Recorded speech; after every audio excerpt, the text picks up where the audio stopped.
Hi, this is Dan Aykroyd. He's progressive. He's beautiful. He's thoughtful. He's intelligent. He's powerful. He's positive. He is Stephen Cuoco on Power 98.5 Satellite Radio. Empowering listeners from the US to the UK. Live on air with Stephen Cuoco.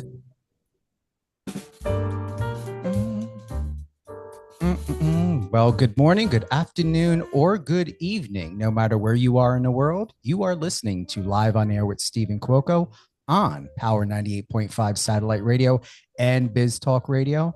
All of the latest and greatest. Head on over to power985.com and biztalkradio.com or biztv.com and catch up on the latest and greatest on Live on Air with Stephen Cuoco. If you happen to not be with us during these incredible and entertaining and heartfelt live interviews, it will be re-aired as a live on any one of your favorite podcast platforms where you can listen to it anytime, share with your friends, your family, your coworkers. And this episode, you're definitely going to want to be sharing because we are talking about all great things. Lila McLaughlin, Brave Maker Film Festival, and I know you want me to hit it, but I got to hit it in a natural way because I did it the first time when we chatted. But seriously, can I say it's a cinematic hit? It's cinematic. It's cinema, right, Lila? Yes. It's beyond noteworthy. We're going to be talking about Don't Let Them Out. I had the exclusive privilege and pleasure to screen this privately. I'm telling you, I am beyond grateful to have a home theater, not TV. This is not, if you got to watch it on TV, if you have to watch it on your cell phone, you're going to be immersed in all of the greatness of what this film and cinema is all about. But ultimately, if you have a big 100-screen TV or you have a nice projection screen that I have, it is a must dive into. I'm telling you, Lila, if I was able to inject myself in this film, especially one of the most powerful and impactful moments in this film where you were not able to see what was hitting the main character, the main woman in this.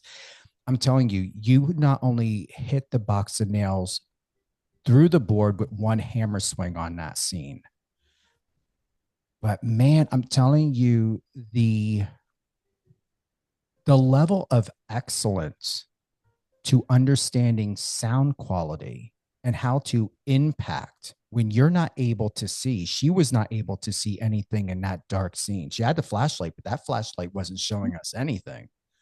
No. Wow. So welcome, Lila McLaughlin, to the show. Lila, thank you for being with us today. I'm proud of you. I'm excited for you. You not only have Don't Let Them Out as part of your repertoire, you're a seasoned director, and I have to pull up your exact seasoned writer. Yes, this is my first feature film.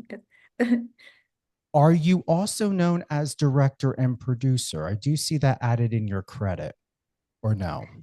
Yes, I did some short films when I was at Second City. The Second City, I actually am an alumni of that. And I did some short films there. One of them actually did end up in some festivals as well. But this is my first feature film, so it's really exciting. Is it going to be like, say, the Chinese theater? Where is the opening happening, or did it happen? Did I miss it? Did we miss it? No, not yet. Actually, we're in our festival journey right now. We're in the festival run. So we're kind of doing that first. Because, sometimes festivals don't want certain premieres in certain places and things like that. So we're kind of writing that out first, and then we'll do a big, premiere after that happens. To just start off, Don't Let Them Out. Once again, I believe, did you get a official answer from Brave Maker Film Festival? Yes, we officially just got the answer that we got an official selection. We're going to be doing that festival as well. So thank you. And we're so grateful. But thank you, and thank you for having me on your show, Steve. It's really a pleasure to meet you and be on here talking to you as well. Yeah, we had a wonderful private conversation. I enjoyed it very much. And big shout Yeah. out to Tony over there at Brave Maker Film Festival. There's no reason how it couldn't. How could this Thank you. film not Yeah. make it? Well, yeah, I mean, we've been getting some you know, um, really great feedback on it. I mean, we had a world premiere at CineQuest Film Festival, which, CineQuest is a really great festival, really great filmmaker festival, very, you know, it's in the Movie Maker magazine, same as Brave Maker, really renowned festival. So we were really happy about that. And then we just finished at the Indie Vegas Film Festival where our amazing actress, Bonnie Root. She just won Best Actress for the whole festival for Wow. feature film. And that's not even a genre festival, it's an actual, everything festival. So it was a really amazing surprise, but not really a surprise because, I mean, you saw her performance. She's an amazing award-winning acclaimed actress. So, and a friend of mine. So, and also she helped produce this film as well with me. Um, so yeah, that was a really great thing to happen. And so the feedback that we're getting, being nominated, winning the awards, and we just started our festival run in March. So it's a really good sign of, that, the film's having a connection and some kind of impact, as you said, on people. This film is so extraordinarily brilliant that you can watch this without even listening to it, meaning that this could be a silent film. And it felt like a silent film, even with all of the sound and the movement. It's very crisp, it's clear. The definition does not need to be touched at all because it's so finite in a way. When she was looking for her cell phone, when she found that note on her vehicle, and then all that gooey ooey stuff was coming off of it. Okay, not too many spoilers Not there, too but yes. many spoilers. No, no, no, no, Yes, no, no, but no, no, no, but no. keep going. It's fine. Uh, I'm diving back into the emotional realm of what I felt when I first watched it and when I viewed it for the second time, that there Mhm. were moments where I did turn off the volume. Mm. And I was always told that a true film should be able to capture someone, whether you hear it or you listen to it in silence. And Mhm. this is a film that is not only felt like it could be silent within its heard moments, but it was also to where it's so kinesthetic. It's extremely kinesthetic where you don't need a lot of language. This is where I can browbeat this, Lila, so much is that it spoke to me and it speaks to, I would say, to the audience, where you don't need a lot of jibber jabber to try to prove a point. It makes the point. It has its statements, even towards the end with the walking. When she gets out and she walks, it's like, I just want to sit here. I don't need to listen to anything. What is she going to do next? I want to see movement. Right, right. And I love that you said that. You really honed in on, it's almost like you were in my brain because when we first set out to do this, I told, Bonnie, my actress, I told the crew, I told our DP Trey Betts, I told everybody, like, I want to hear her fear. Like, this is what we're trying to make, is we want to hear her fear. And this movie is supposed to be silent. She's out there alone, and we want to create that atmosphere for everyone else, like yourself, like you felt that. And so I'm really pleased to hear that, because that was really the intention of this film, not to, dumb it down or feed the audience. We don't need that. We just need to see her reaction. And how would you react and feel the themes of this film, which are very relatable themes of today. I think I mentioned, debt, desperation, being displaced, guilt, grief, um, generational trauma, all the things that, surround her once she's on this property. And then, she's thrust into this harrowing nightmare, basically, of these psychological twists and turns that lead her down this rabbit hole that, you know, um, threaten her safety and sanity, basically. So I'm really pleased to hear that you felt all those things. If I may ask Lila, because this is what was slightly perplexing to me when watching a Mhm. film, and I'm not giving a giveaway here, at least I Yeah. hope I'm not. On the paper, it said when she was on her treasure hunt, 25,000 or 250,000. And I understood the context. But if I may ask, was it really $250,000, or or you don't even have to answer that, or do you know, or I don't know. You know what, Steve? I'm not going to answer it. It's for you to decide. That's for the audience to decide whether it really was Yeah. 25 or 250. And that's why you want to watch it and see, because again, not to give away any spoilers, and people will probably think like, what are they talking about? But it really is to go watch the movie and see and decide for yourself what it was. So I'm not going to tell you. Because I was like, what? I was thinking to myself, and I'm being serious. Like, am I getting confused as well? Or am I meant to be confused by this? Because the way it was written out, I understood how she read it. And I thought to myself, wait a minute, really? And I felt upset for her. I felt upset for her.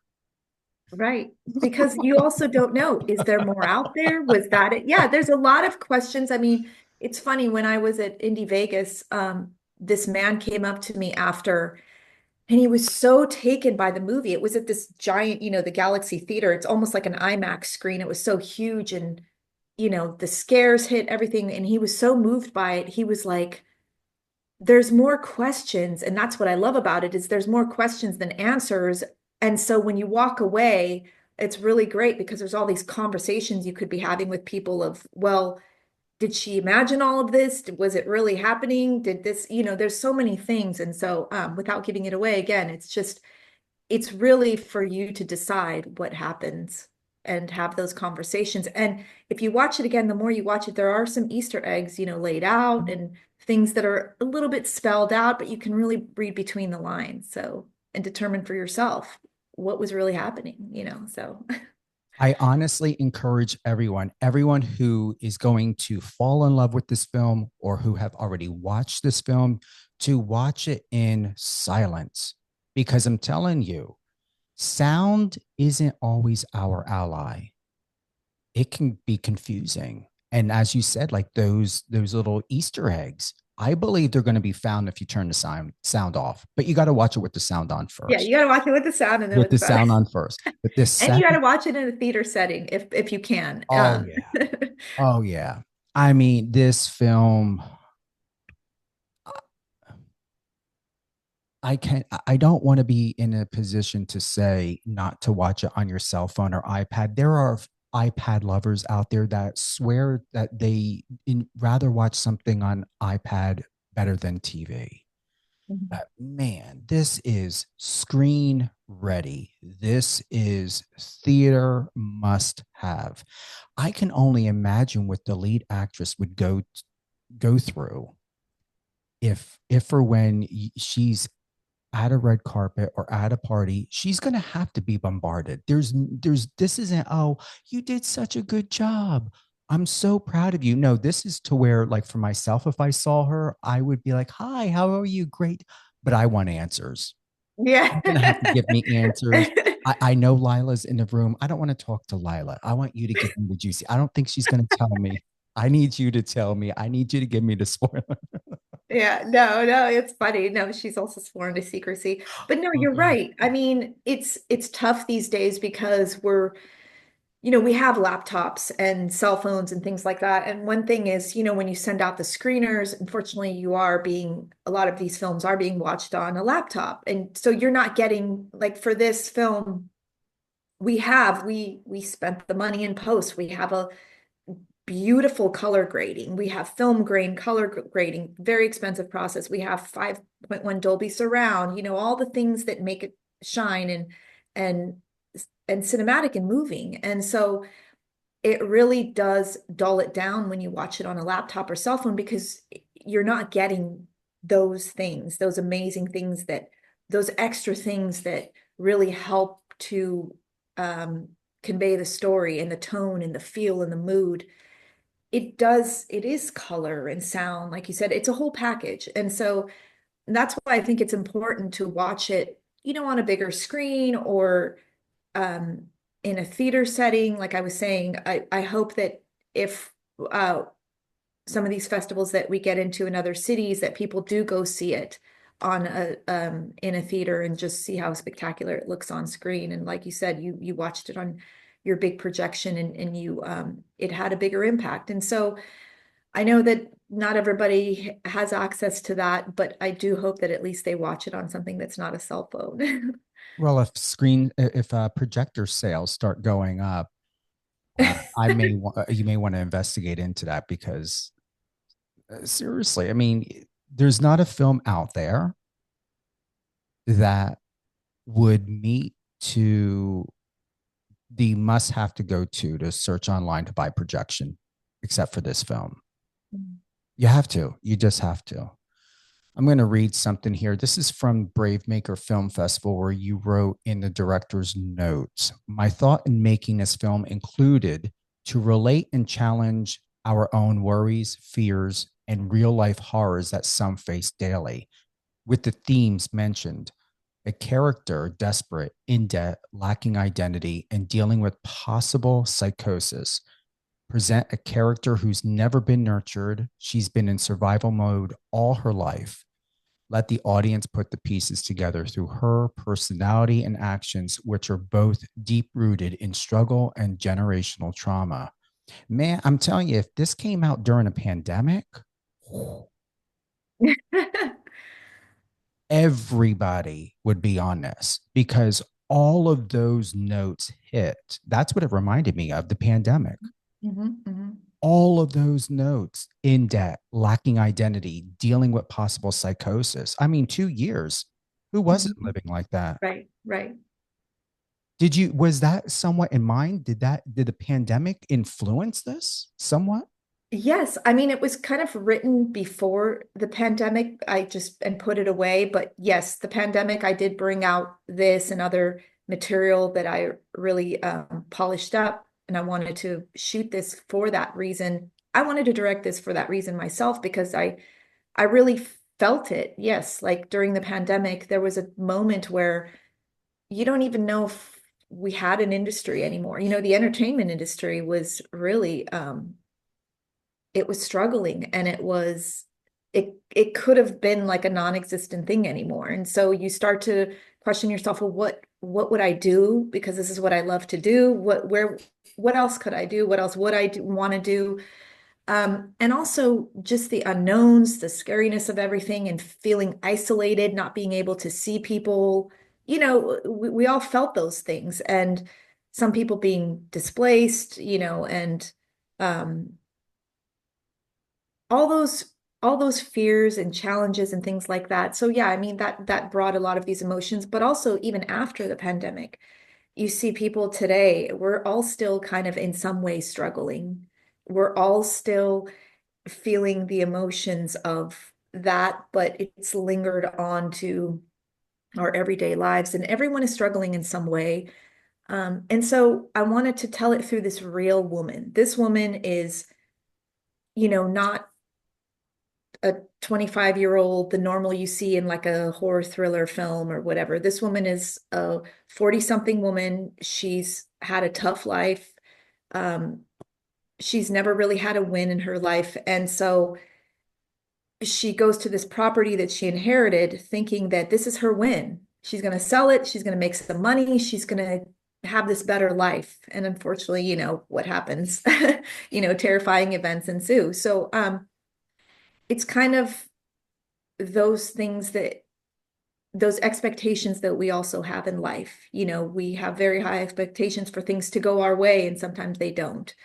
So I wanted to kind of tell this story through this woman's eyes, through this woman's POV, and that she's a real raw character. And I wanted to take the gutsy, bold approach of, again, casting somebody who's not, the normal 25-year-old. It's somebody who is like a real woman with real problems. And that's what we kind of set out to do, because I wanted her to connect with audiences. I wanted her to connect with people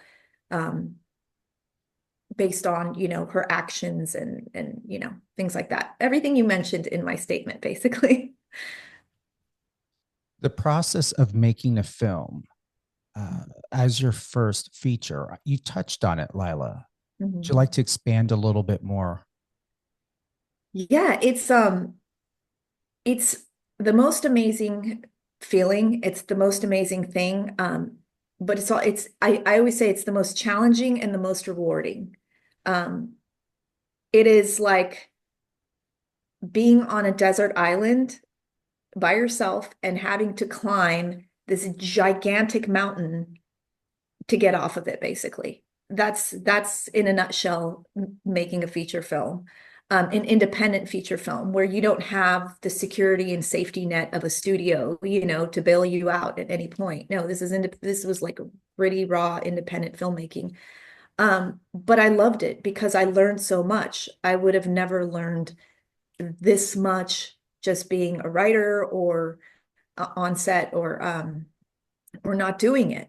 I think that the experience was amazing. And obviously we had a lot of challenges, like logistics and weather and things like that, but you learn how to get through those really crucial, critical moments of, oh my gosh, do we need to shut down? Do we need to, you really tap into, and there's so many great, and you have to surround yourself with so many great people who know how to get you out of those situations too. Like we had a really great first AD, Marissa Vaughn.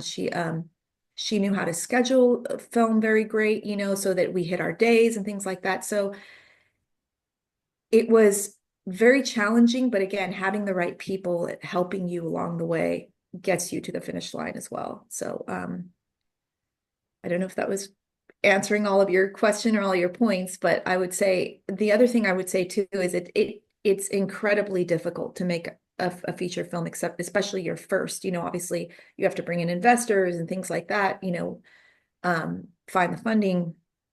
And so I often see, people criticize films, and filmmakers, and I just think it's a little bit, if you haven't made a film yourself, you shouldn't be criticizing, because unless you go on set and see how incredibly difficult it is, because it's just not fair to be like criticizing film. Like I see it now, how incredibly difficult it is. So I don't criticize anybody's film because I know there were obstacles and challenges that they had to get through. So I just say that basically not knowing and taking into consideration how incredibly difficult it was and giving respect that the filmmaker even made the film and put it out there. It's not easy to do it all. So were you impressed by the level of excellence with this film? Because it feels perfect, yet it wasn't about perfection. It was about connection. Well, thank you for saying that. I mean, obviously, you look at your work and you're like, it's never perfect. There's other things you can tweak and do and things like that. But yeah, I feel like it is about connection. And sorry, your answer was, so what was your question again about it wasn't about perfection. It was about connection. And it's slightly paraphrasing, did it meet to the goals and expectations to the level of excellence that you were going for? Because it is cinema ready. It is theater ready. Not every film and every project you would consider seeing in a theater. This is a must have to. This is to where, don't tell me you're going to just be putting it distribution on Netflix or Apple TV. No, this has got to go straight to AMC, Regal.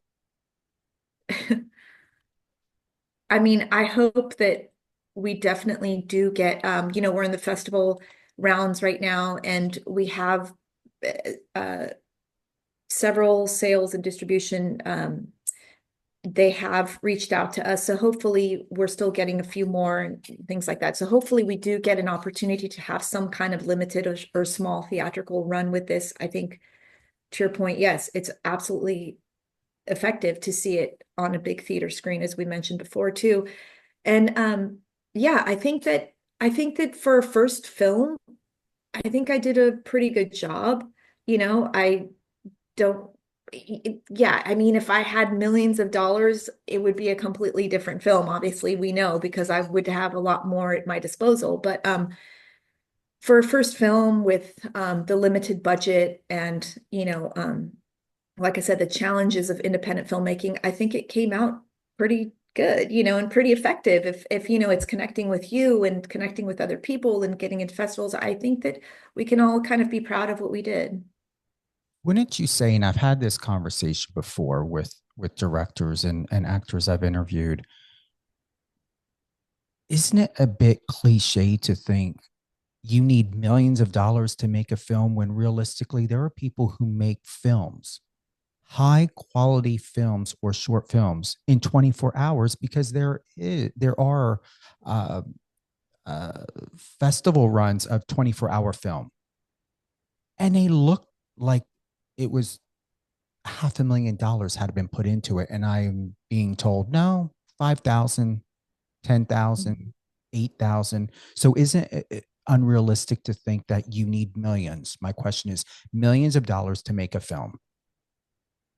I think, correct. You don't need millions of dollars to make a film. You're right. You don't. I think there's two parts to this. One is that the people that make films for like you said, like some people, some filmmakers can go out there with $10,000 and make a cinematic masterpiece. I think they're truly gifted and I respect them. I think to do something like that is almost impossible. And the fact that they can pull it off and do it is incredible. And I applaud them. I think it's the industry that really kind of, and the buyers that have an expectation of a film looking a certain way, or if it wasn't made for millions, then is it even worth, us buying it and selling it, and things like that. So it could just be something like that, where there's an expectation that if a film is not made for millions, then is it any good? But like you said, as we're seeing, you don't have to, from the filmmaker's point of view, we don't have to have, no, we don't have to have millions of dollars. Um, but I hope that we get the same respect, um, of filmmakers that do. Sean Baker is a really great example, Honora, Sean Baker. His first films, or even, I mean, he made film after film after film, and then Tangerine hit, and that's a really great film, and he made those on iPhones. And then now he gets to Honora, where his budget was still, it was only $6 million, but he made such an amazing film that obviously won Oscars, and Neon picked it up and came with a huge budget to promote it. So going that route and seeing the success that he has, you're right. You don't need millions of dollars. You just need to make a really good film. Mhm. Yeah, the contrary to the belief about the millions, there are many, many films where there have been a gross amount of money put into it and it flopped. Oh yeah. Flopped. Mhm. So Yeah. it's like, what's the point? And I just think and believe for upcoming filmmakers, those that are currently in university, getting out of university, probably graduating as we're talking right now, and in general, that's a lot of stress to put on someone to go go to university, get training, or even if someone's learning on YouTube, there's a lot of amazing Mhm. film directors and producers out there that just watch YouTube, or they're watching films like yours and Mhm. they're wanting to find out how can they emulate your level of excellence. So for what it's worth, I say follow your own chord of what and where your sound moves you, and you can't go wrong in your project. You know, don't let them out proves that. When we look and consider, Lila, your writing background, and you're known for writing in different genres, what are you most drawn to? And where does your reflection allow you to either escape from yourself, not purposely, but escape from yourself to find other additional layers and persons of who Lila McLaughlin is? How often do you go there in your writing? Um, well, okay, so my writing background, I mainly, started out writing comedy. I love writing comedy. I'm, an alumni I mentioned is the Second City. I I can write rom-coms, I can write broad comedy, I can write grounded, every type of comedy. I love it. I've been successful at it. I've sold comedy. So I'm good at it. I know that world very well. I think that is a really kind of grounding space for me to write comedy. But what happens was you also want to challenge yourself. So I started writing other genres because you don't want to just also be writing the same thing over and over again. Um, and so I kind of started writing action and action thriller, and I noticed I was good at that too. I had a script called Sinkholes that has, gone around and actually is still going around right now, and that's an action thriller. And then from there, I kind of surprised myself by writing this one. This is a psychological horror thriller, but again, it's challenging yourself and not staying stagnant in just one genre, I think is important. But the main thing is finding a story that really resonates with you and then wanting to tell that. So everything can have its moment. Obviously, if you're writing sci-fi or whatever, there has to be something grounding, whether a character or the story, something that connects and resonates with people. And I think that's where I find kind of my truth in writing is who's this character? Why am I telling this story? What are they struggling with? What are the themes that I'm trying to put out there that connects with other people that say, I see myself in this guy? Um, which actually happened to me several times. I had a romantic comedy script about this guy who's struggling with the fact that all his friends are growing up and having children and kind of alienating his space of, he's losing his friends to parenthood. And I had many, many, studio execs who read that and said, oh my God, I see myself in this guy type of thing. So having that, people saying that and reading those types of reading my scripts and saying that to me, it just feels good because it feels like, oh my gosh, I'm tapping into something that they also have felt in their lives.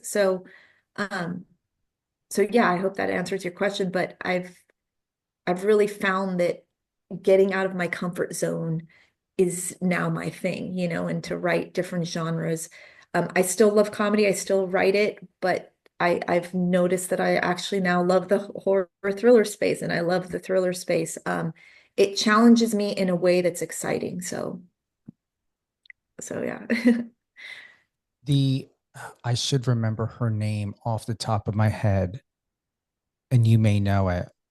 I would enjoy watching a film of yours, Lila, that Mhm. has the actress in it that was in Pearl. Do you know who I'm talking about? No, who is the actress in All right, Pearl? let I'm gonna go ahead. Let's Google. I love my Google film, and I hope I don't chop up her name. Where is she? Mia Goth. Oh yes. Oh, I love Mia Goth. Yeah. You have her like all over you, the energy and vibe. Oh, I really? Well, if want she's listening, I want to well, see a film of Mia, yours we with love Mia you. Goth. Yeah. Yeah. Yeah. Mia Goth. Seriously, anyone who's listening to this, come on now. I know I got producers and Yeah. directors and people listening. I don't Right. know if Mia's representatives are, but we can reach out. Yes. Yeah.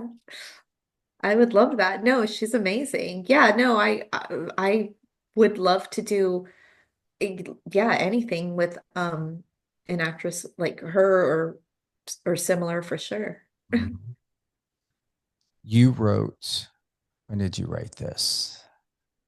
This was February 19th, 2024.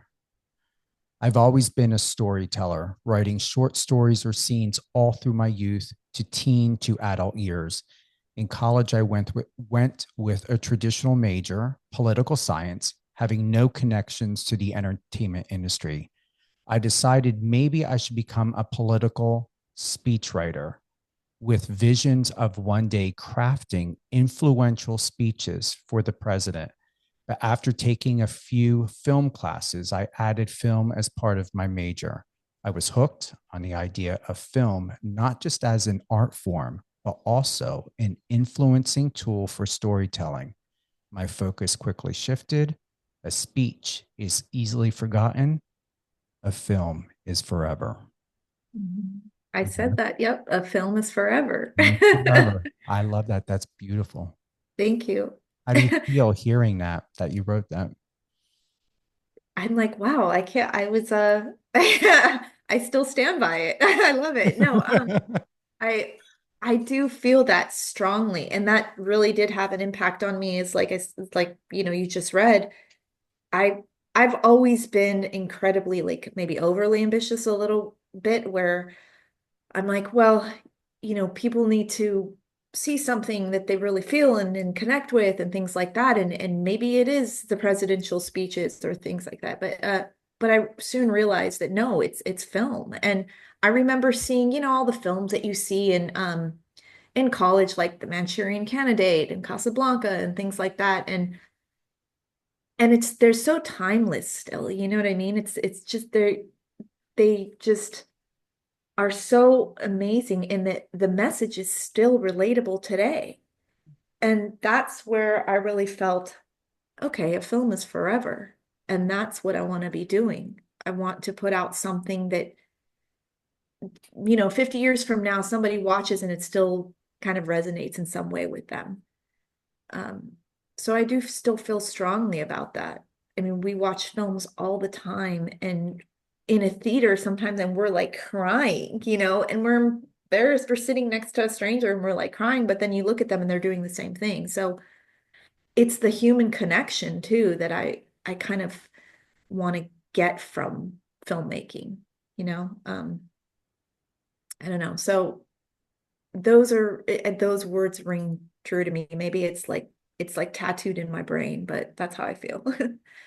It should be something that you write after your autograph.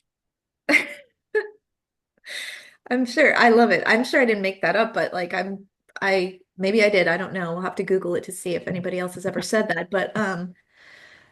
But yeah, I feel very strongly that if you make a film, someone somewhere is going to have some connection to it. So, and like I always say, like people own buildings or restaurants and then they sell them, and then you never know who was there, who lived there, who had a business there. But like a film, it's like you look at these old films from like the 30s or 40s and you see like who was the makeup artist or who was, like this the set decorator. I mean, it's these people that made these films come to life, and it's a film is forever. It truly is.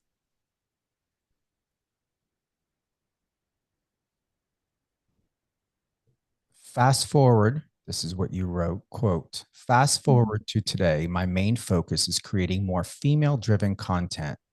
I've mainly written comedy. It's what I've told, or it's what I've sold and optioned the most. But what also sets me apart is that I have recently written other genres, drama, thriller, horror, sci fi, that have gotten equally praised, which made me realize that it doesn't matter what genre you may be good at writing. What matters is to just write a good story. Yes, that's true. And to like you were saying, anybody in college or going to film school or even just starting their career or even, you know, years in their career, we always say like it's the story that matters. I mean, Hitchcock did say the most important thing is the script, the script, the script, remember? And so to me, it just feels like without the script as your blueprint and a really good story, how is it going to transfer onto the screen? You know, so you really have to have a really great script and a really good story and really put like your heart and soul into it. And research. A lot of my work is research, because I need to know how people think, how they would react to certain things. You know, I'm not a, you know, 35-year-old white male, but how would that person react to certain things? You know, like going and being around people who, you know, hearing them talk, listening to, you know, like your friends or strangers or things like that. It's a lot of research, whether it's like out in the field research or like Googling research. Like it's a lot of that as well. Um, and going back to the other thing you said about that quote was, what was the other part of it? You said writing the different genres. Yeah, I explained that the different genres, it's getting outside of your comfort zone and really, if you're good at comedy, write comedy, but if you feel like you're good at something else, also writing whatever story you feel is powerful and talking to you in that moment as well. As a writer, I would start a tour around Los Angeles, going to Comedy Store or Laugh Factory to see a good stand-up show. There's also Largo, where lots of comedic actors or actresses host group stand-up shows that are always amazing to see. Like to also take them shopping at two of my favorite bookstores, Book Soup Oh in yeah, that's from Hollywood. that's from the interview. Yes. Yeah. Yes. Those are just little LA spots. But yeah, I think kind of immersing yourself in, like I was saying, immersing yourself in the city, the community, like it helps to kind of like open those creative, you know, doors in your mind and your head and to really start to think of like how do people, what do they do? How do they act? How do they, you know, so, and then kind of like things will start to spark, you know, that's how the story, that's probably what that article is from, right? It's from your Shout Out LA Oh, article. yes.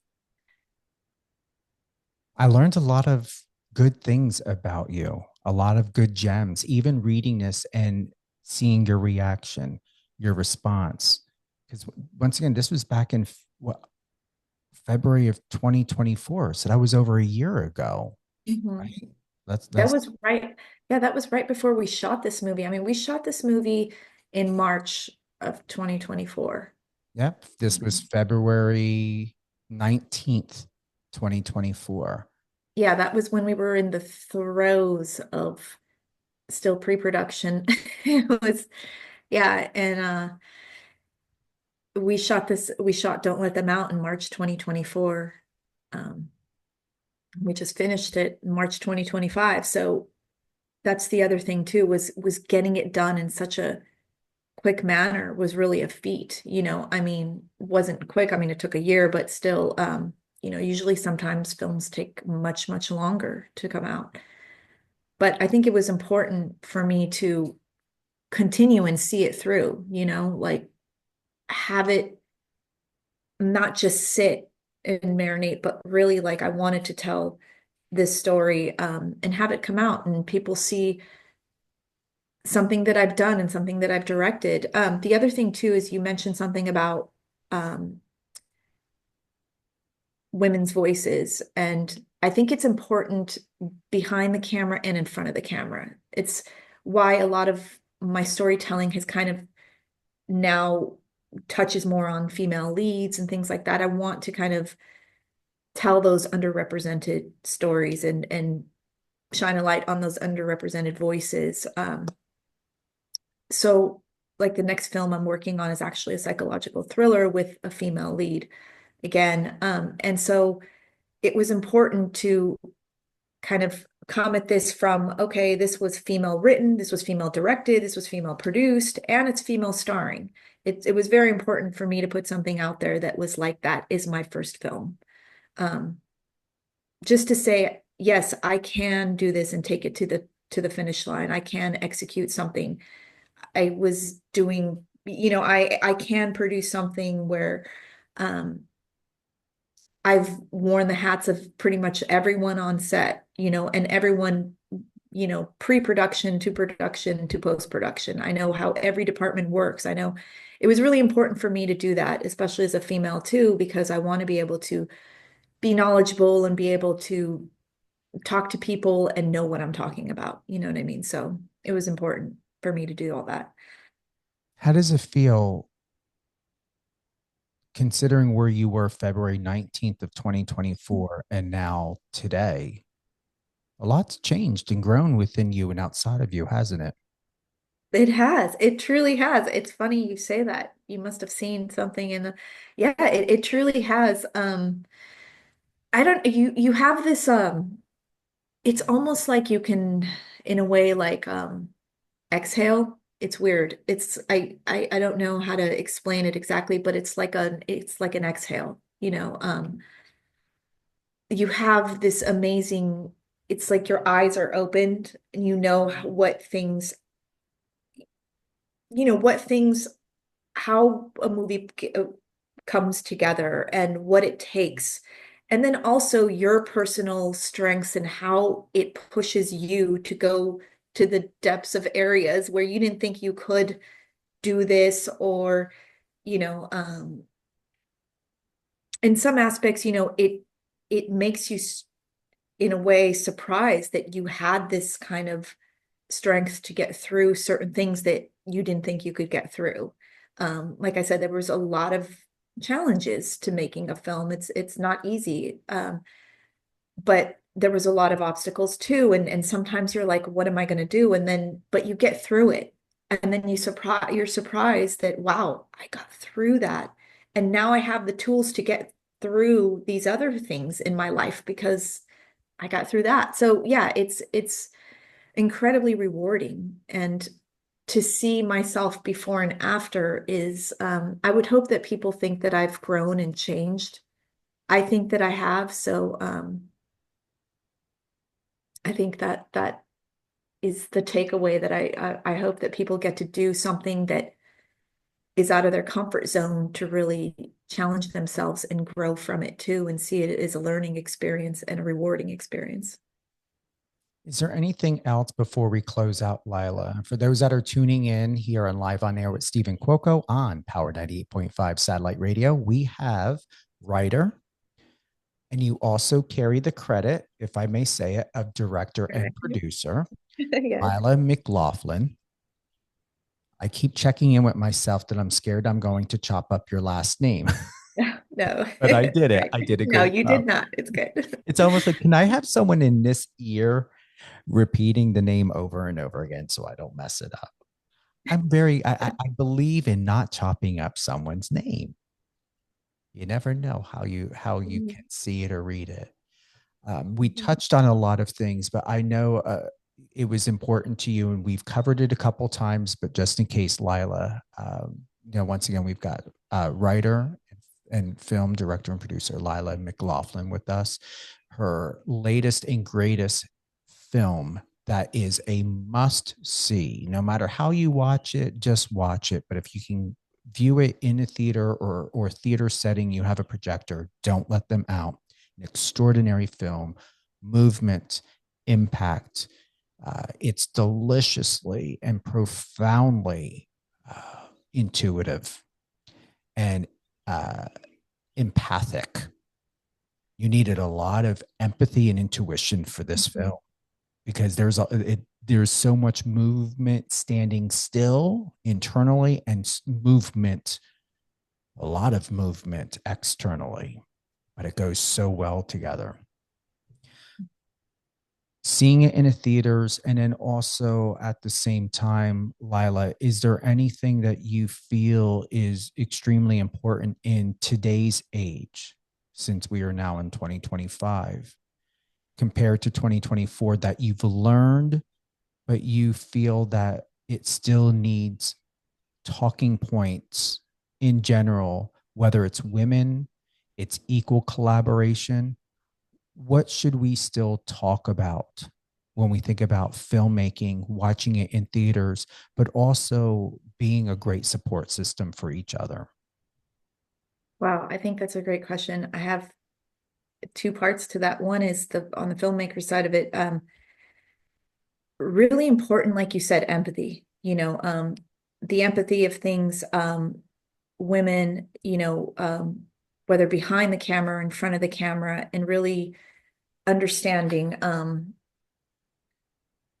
the whole, ageism thing. That a person doesn't have to be discarded if they're over a certain age. Like I said, my lead is a 40-something character, and she's just as relevant in a horror thriller or a psychological horror thriller, a real person with real problems. Also, the empathy thing, like you said, really kind of understanding that things are complex. There's a lot of complexities to characters, and you have to have a lot of kind of care and understanding for certain characters. And I think this is one of those characters, is understanding her, and that if she comes off maybe moody or things like that, it's because, well, there's the whole story of why that happens. And so it's understanding the character and putting yourself in the position of saying, how would I react? How would I feel? You know, and those things kind of need to change, the judging, that this and that, the ageism, the sexism, obviously among the other big things. But really, I feel like being a little more open to those type of characters and not so shut off, letting them into your life, because you might connect with them somehow, and you might not know why or how, but you might connect with them in some way.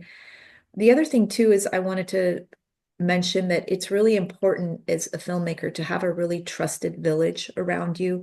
We had a really great cast and crew. I'm so thankful and grateful for them. They worked so incredibly hard. Our crew was just so great at just getting through the challenges. They really brought their A game. But what I really also felt is filmmaking is a very lonely process, especially after the film is done. And then now you go into post. We had an amazing post-production team, very seasoned post-production studio team. And but you're by yourself the entire time, as a director or writer, you know, um, so it's really important to have a very trusted village of people. I was fortunate to have, my lead actress, who's also my friend and producing partner, Bonnie Root. I had my husband, Cole, who really helped me so much in getting the location. And he was there, like physically making the props and everything. And also he was a trusted ear, that I could bounce things off of. And then I also had my co-producer, David Fillmore, who is, he's a really good friend of mine who came on board and really shined and helped me with the post-production of being an ear that I can bounce ideas and thoughts off of. And these people were very trusted, and it's very important to have that in this process, or just in general, have these trusted people that you can go to, and they're not going to like sell you out. They're not going to like stab you in the back or sell you out or tell your, or look at you any different or judge you or think you're weak because you're asking them some question or that you should already know or things like that. I think if the takeaway is find your tribe, find your people, find your supporters, find your fans, and just make a really great film that comes from the heart. Don't chase the money, chase a really good story. That's what I would say. I love it. Thank you, Lila, for being a guest here on Live on Air with Stephen Cuoco. It's an honor. Congratulations on the film. Congratulations in making it to Brave Maker Film Festival here this year in 2025. Thank you so much, Steve. It was an honor and pleasure to talk to you as well. Thank you.